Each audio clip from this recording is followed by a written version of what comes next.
मैं सानिका और आप सब देख रहे हैं न्यूज़ 21 अपना उत्तर प्रदेश बुलेटिन में आप सभी का स्वागत है। चलिए शुरुआत करते हैं आज की खबरों के साथ। पहली खबर हमारी हरदोई से आ रही है।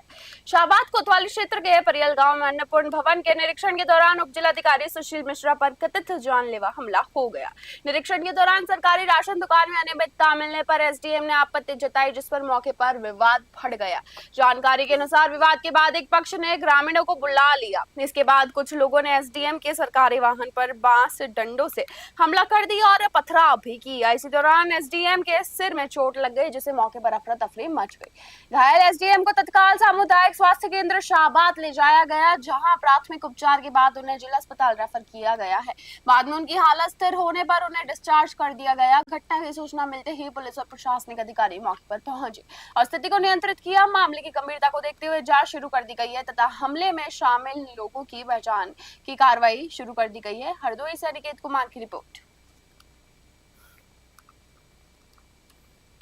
आज दिनांक 8 जून को एसडीएम शाहबाद द्वारा परियल ग्राम जो कि शाहबाद ब्लॉक में पड़ता है उसका निरीक्षण किया गया बाढ़ की तैयारियों को लेके।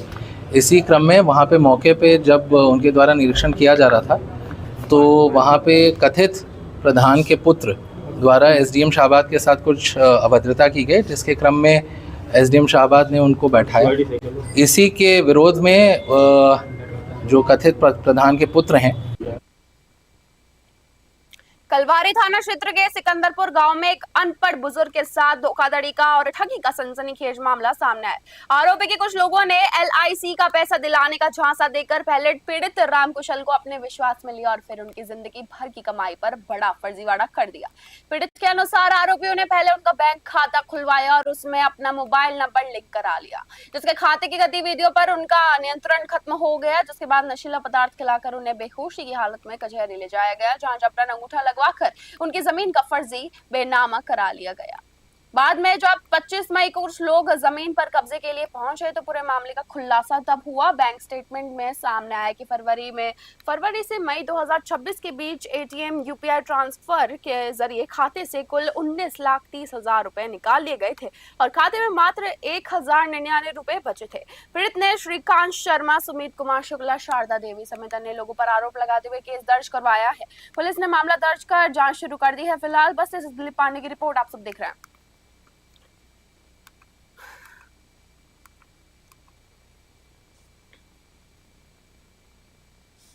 देखिए, थाना कलवारी जनपद बस्ती के ग्राम सिकंदरपुर के रहने वाले राम कुशल द्वारा जन सुनवाई में एक प्रार्थना पत्र दिया गया, जिसमें उनके द्वारा ये बताया गया कि किसी व्यक्ति ने बहला फुसला कर उनकी ज़मीन को बैनामा करा लिया है और जो उससे पैसे प्राप्त हुए थे वो भी उनके खाते से निकलवा कर ले लिया है। इस संबंध में संबंधित थाना कलवारी के प्रभारी निरीक्षक को निर्देशित किया गया है कि प्रथम दृष्टया वे आरोपों की जाँच कर लें, इस संबंध में सत्यता क्या है और जो भी तथ्य प्राप्त होता है उस पर नियमानुसार विधिक कार्यवाही सुनिश्चित करें। नगर थाना क्षेत्र के मटेरा गांव स्थित मदरसा अरबी अहले सुन्नत तालीमुल इस्लाम अशरफिया के प्रबंधन में कथित फर्जीवाड़े और कुटरचना का मामला सामने है। शिकायत के आधार पर पुलिस ने 6 लोगों के खिलाफ धोखाधड़ी, जालसाजी और फर्जी दस्तावेज तैयार करने की धाराओं में मुकदमा दर्ज कर जांच शुरू कर दी है। शिकायतकर्ता मोहम्मद नजीर का आरोप है कि मदरसा प्रबंधक अब्दुल रव ने ग्राम प्रधान के फर्जी हस्ताक्षर और मोहर का उपयोग कर प्रबंधन समिति के रिकॉर्ड में हेराफेरी की है। आरोपी के वर्ष 2009 में उन्हें पद से हटाने के लिए दस्तावेजों में उन्हें मृत दर्शा दिया गया था, जबकि वे जीवित थे।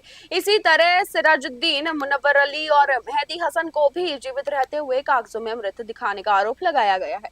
शिकायत में यह भी कहा गया है कि फर्जी दस्तावेज तैयार कर समिति के पुनर्गठन किया गया और आरोपियों ने अपने परिजनों को पदों पर नियुक्त कर दिया। पुलिस ने अब्दुल रव, अब्दुल कादिर, अब्दुल रहमान और अब्दुल सलाम, हुसैन रज्जा और अब्दुल अजीज के खिलाफ मामला दर्ज किया है। सीईओ सदर के अनुसार मामले की जांच जारी है और साक्ष्य के आधार पर आगे की कार्रवाई की जाएगी। बस्ती से दिलीप पांडे की रिपोर्ट।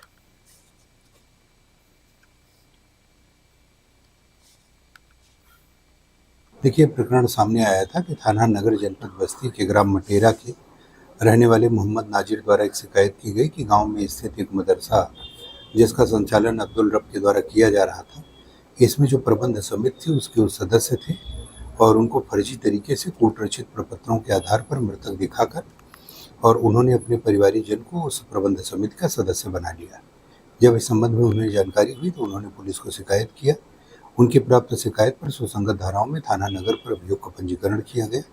इस संबंध में विवेचनात्मक कार्यवाही प्रचलित है। जो भी तथ्य और साक्ष्य प्राप्त होते हैं उस आधार पर इसमें अग्रेतर कार्यवाही सुनिश्चित कराई जाएगी। इस मदरसे का मामला है सर, जो है 2005 में रजिस्टर्ड हुआ है गोरखपुर सोसाइटी में, और 2009 से लेके 2011 तक 4 लोगों को मृतक दिखाया गया है, जिसमें 2009 में इनको मृतक दिखाया गया है। और उनकी जगह पे भली भांति जानते हुए कि ये जिंदा है, उनकी जगह पे अपने फैमिली मेंबर को जोड़ा गया है। जब ये जानकारी इनको हुई, पता चला, कागज हम लोग निकाले तो पता चला, उनसे बातचीत किए तो बोले मैंने जो किया है वो मैं कर चुका हूँ, आप लोगों को जो करना है वो कर लो। मदरसा अरबिया अहले सुन्नत तालिमुल इस्लाम अशरफिया मैं सदर था। मुझको 2009 में मृत लिखा, मेरा मोहम्मद नज़ीर नाम है, मेरे बाप का गुल हसन और अब्दुल रब वल्द बिस्मिल्ला, इन्होंने 2009 में हमको मृत लिखाकर अपने सगे भाई अब्दुल सलाम को मेरे जगह पर कर दिए। देखिए, प्रकरण सामने आया था कि थाना नगर जनपद जिले में सपा कार्यकर्ता और सिटी मजिस्ट्रेट के बीच हुई हॉकटॉक के बाद सियासी माहौल गर्मा गया है। महंगाई, बिजली संकट और पेपर लीक जैसे मुद्दों पर हुए प्रदर्शन के बाद अब विरोध और ज्यादा तेज हो गया। जानकारी के अनुसार कुछ दिन पहले सपा कार्यकर्ताओं ने इन मुद्दों को लेकर धरना प्रदर्शन किया था। इस दौरान वे निर्धारित धरना स्थल की बजाय डीएम कार्यालय पर नारेबाजी करने लगे और इस पर सिटी मजिस्ट्रेट ने उन्हें नियमों का हवाला देते हुए कड़ी फटकार लगाई और धरना स्थल पर जाने की नसीहत दी थी। इसी फटकार से नाराज होकर कार्यकर्ताओं ने देर रात सिटी मजिस्ट्रेट के आवास के पास पानी टंकी चौराहे और धरना स्थल के गेट के पास विरोध में पोस्टर और होर्डिंग लगा दिए। इन पोस्टरों के सामने आने के बाद शहर में चर्चाओं का दौर और ज्यादा तेज हो गया है। घटना को लेकर प्रशासनिक और राजनीतिक हलकों में लगातार चर्चा जारी है, जबकि पुलिस और प्रशासन स्थिति पर नजर बनाए हुए हैं। बहराइच से राहुल वर्मा की खास रिपोर्ट आप सब देख रहे हैं। कर्तन्य घाट रेंज में वन्यजीवों का आतंक लगातार बढ़ता जा रहा है। तेंदुआ और बाघ के हमलों से ग्रामीणों में दहशत फैल गई है। ताजा मामला गिरजीपुरी बिछिया मार्ग का है, जहां चलती बाइक पर तेंदुए ने हमला कर दिया, जिसमें 2 लोग गंभीर रूप से घायल हो गए। जानकारी के अनुसार बर्दिया गांव निवासी मिस्टर अली अपने साथी विजय सिंह के साथ बाइक से सुजेली से घर लौट रहे थे। इसी दौरान रास्ते में अचानक झाड़ियों से निकले तेंदुए ने उनकी बाइक पर चपट्टा मार दिया। हमले में पीछे बैठे विजय सिंह लहूलुहान हो गए, जबकि बाइक चला रहे मेजर अली की कमर पर पंजे से गहरे घाव आए हैं। दोनों ने किसी तरह तेंदुए से संघर्ष करते हुए मौके से भागकर अपनी जान बचाई और बिछिया बाजार पहुंचकर प्राथमिक उपचार कराया। ग्रामीणों ने बताया कि हमला करते समय तेंदुआ अपने 2 शावकों के साथ मौजूद था, जिससे क्षेत्र में भय और ज्यादा बढ़ चुका है। घटना की सूचना वन विभाग के रेंजर कर्तन्य घाट की ओर दे दी गई है। स्थानीय लोगों ने वन विभाग से क्षेत्र में गश्त बढ़ाने और सुरक्षा व्यवस्था मजबूत करने की मांग भी की है। बहराइच से राहुल वर्मा की रिपोर्ट आप सब देख रहे हैं।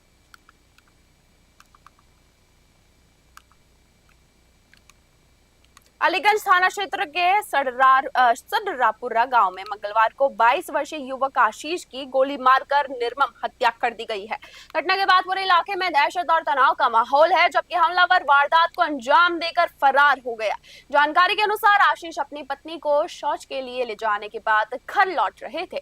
इसी दौरान पहले से घात लगाए बैठ 3 अज्ञात हमलावरों ने उसे घर के बाहर ही रोक लिया और उसे साइड में लेकर जाकर गोली मार दी। गोली लगते ही वह गंभीर रूप से घायल हो गए। परिजन उसे तुरंत अस्पताल ले जा रहे थे, लेकिन रास्ते में ही उसकी मौत हो गई। युवक की मौत से परिवार में कोहराम मचा हुआ है, जबकि गांव में मौतम पसरा हुआ है। घटना की सूचना मिलते ही एसएसपी इलामारन जी और सीओ राजेश कुमार और थाना प्रभारी राजकुमार सिंह मौके पर पहुंचे और जांच शुरू कर दी है। पुलिस हत्या के पीछे रंजिश, प्रेम प्रसंग सहित कई पहलुओं पर जांच कर रही है। एटा से राज अली खान की रिपोर्ट आप सब देख रहे हैं।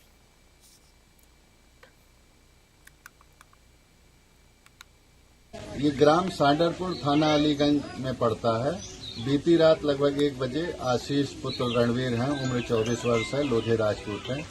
ये लगभग 1 बजे पत्नी को शौच कराने के लिए गए थे और वापस आते समय घर के पास अज्ञात लोगों ने इन्हें गोली मार दी, जिससे ये गंभीर रूप से घायल हो गए थे। इन्हें फर्रुखाबाद लोहिया हॉस्पिटल में ले जाया गया था। वहां पे डॉक्टरों ने इन्हें मृत घोषित कर दिया। हम लोगों द्वारा अग्रिम जांच कार्रवाई की जा रही है। कार्रवाई जांच के आधार पर अग्रिम विधिक कार्रवाई की जाएगी। जल्द ही जो है इसका घटना का खुलासा किया जाएगा और उसके विरुद्ध अभियुक्त के विरुद्ध विधिक कार्रवाई अमल में लाई जाएगी। ये थाना मिरहची क्षेत्र के कासगंज रोड स्थित सिरसा टिप्पू नहर के पास मंगलवार को एक बड़ा हादसा होते होते टल गया, जब ट्रक चालक को नींद की झपकी आने से वाहन नहर में जा गिरा। जानकारी के अनुसार ट्रक एटा से कासगंज की ओर जा रहा था। इसी दौरान चालक को अचानक नींद का झोंका आ गया, जिससे ट्रक अनियंत्रित होकर नहर में गिर गया। हादसे के बाद ट्रक की केबिन में चालक फंस गया। घटना के बाद मौके पर मौजूद राहगीरों ने तत्परता दिखाते हुए चालक को सुरक्षित बाहर निकाला। गनीमत रही कि इस हादसे में कोई गंभीर जनहानि नहीं हुई। सूचना मिलते ही पुलिस मौके पर पहुंची और नहर में गिरे ट्रक को बाहर निकालने की कार्रवाई शुरू कर दी। पुलिस मामले की जांच में फिलहाल जुटी हुई है। एटा से राज अली की रिपोर्ट आप सब देख रहे हैं।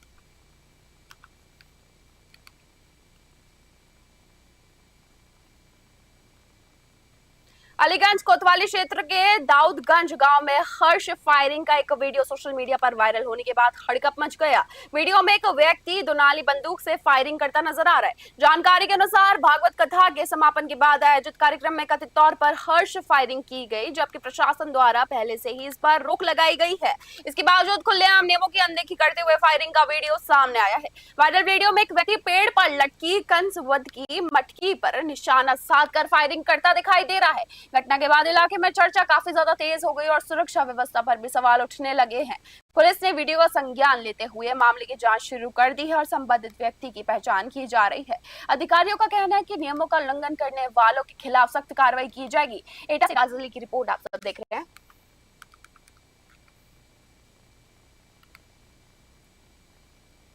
कोतवाली नगर क्षेत्र में उस समय अफरा तफरी मच गई जब जूता चप्पल की दुकान पर बैठे एक युवक पर कुछ लोगों ने अचानक हमला कर दिया। ये पूरी घटना बीच बाजार में हुई, जिससे मौके पर भीड़ जमा हो गई और माहौल काफी ज्यादा तनावपूर्ण हो गया। जानकारी के अनुसार हमलावरों ने युवक को पकड़कर जमीन पर गिरा दिया और उसके साथ जमकर मारपीट की। घटना के दौरान आसपास मौजूद लोगों ने भगदड़ जैसी स्थिति बन गई और हालांकि किसी ने बीच बचाव की कोशिश की, लेकिन हमलावरों का आक्रोश ज्यादा था। पूरी वारदात दुकान में लगे सीसीटीवी कैमरे में कैद हो गई, जिसके आधार पर पुलिस जांच कर रही है। घटना की सूचना मिलते ही पुलिस मौके पर पहुंची और मामले की जांच शुरू कर दी।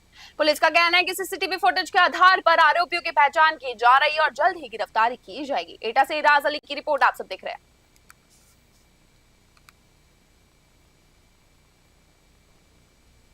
वाल्टरगंज थाना क्षेत्र में एक सनसनीखेज मर्डर मिस्ट्री उस समय पूरी तरह पलट गई जब जिस युवक की हत्या का आरोप लगाया जा रहा था वह जिंदा केरल में मिला। मामले में मां और बहू के बीच आरोप प्रत्यारोप से माहौल और भी ज्यादा उलझ गया था, लेकिन पुलिस की तकनीकी जांच ने पूरे सच में पर्दा हटा दिया है। मोहम्मद इरफान से लापता होने के बाद परिजनों ने हत्या की आशंका जताई थी। मां ने बहू पर गंभीर आरोप लगाया, जबकि बहू ने सास पर साजिश का इल्जाम तक लगाया।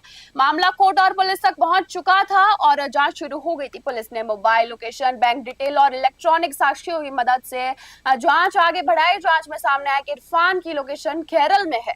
इसके बाद पुलिस टीम ने वहां पहुंचकर उससे सकुशल बरामद किया। पूछताछ में इरफान ने बताया कि घर में लगातार विवाद से परेशान होकर वह बिना बताए केरल चला गया था, जहां वह पेंटिंग का काम कर रहा था। पुलिस ने उसे परिवार के सुपुर्द कर दिया। बस्ती से दिलीप पांडे की रिपोर्ट आप सब देख रहे हैं। हाँ, देखिए, थाना वाल्टरगंज जनपद बस्ती पर माननीय न्यायालय के आदेश के क्रम में एक अभियोग का पंजीकरण हत्या के सुसंगत धाराओं में किया गया था। प्रकरण ये था कि मोहम्मद इरफान नामक एक व्यक्ति कथित तौर पर जिसकी हत्या हो जाने के संबंध में इस अभियोग का पंजीकरण किया गया था। पुलिस द्वारा उसकी जानकारी की गई, सकुशल उसकी बरामदगी की गई, उसके द्वारा जो स्वीकारोक्ति की गई। इस आधार पर पूरा घटनाक्रम इस प्रकार से निकल कर आया कि मोहम्मद इरफान जो बिछियागंज थाना वाल्टरगंज के रहने वाले थे। सर, मेरा नाम मोहम्मद इरफान है सर। मैं माँ और वाइफ के झगड़े की वजह से सर मैं चला गया था केरल। सर 1 साल बाद आया हूँ सर। मैं आ रहा मतलब सर मैंने जाना कि मेरे नाम से मुकदमा हो गया है थाने पे, तो सर मैं वहाँ से आया। जैसे मनोरी चौराहे पर सर पहुँचा, वैसे सर मैं वहाँ पे हमको पुलिस मिल गई, हमारे घर तक लेके गई साहब और हमारे घर वालों से पहचान करना। और पुलिस लोग लेके आए हमारे लड़का का, मुख्यमंत्री के और पुलिस लोग का धन्यवाद। अपना उत्तर प्रदेश बुलेटिन में बस इतना ही। देखते रहिए न्यूज़ 21। धन्यवाद।